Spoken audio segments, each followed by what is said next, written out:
கந்தன் திருநீரணிந்தால் கண்டபிடி ஓடிவிடும். குந்தகங்கள் மாறி இன்பம் குடும்பத்தை நாடி வரும். கந்தன் திருநீரணிந்தால் கண்டபிடி ஓடிவிடும்.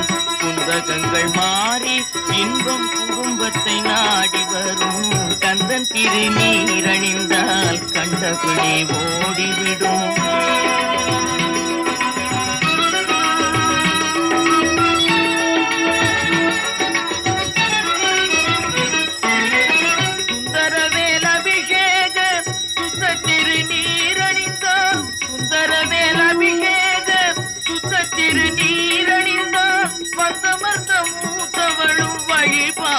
போய்விடுவாள். அந்த நேரம் பார்த்திருந்த அன்னை செல்வம் ஓடி வந்து, அந்த நேரம் பார்த்திருந்த அன்னை செல்வம்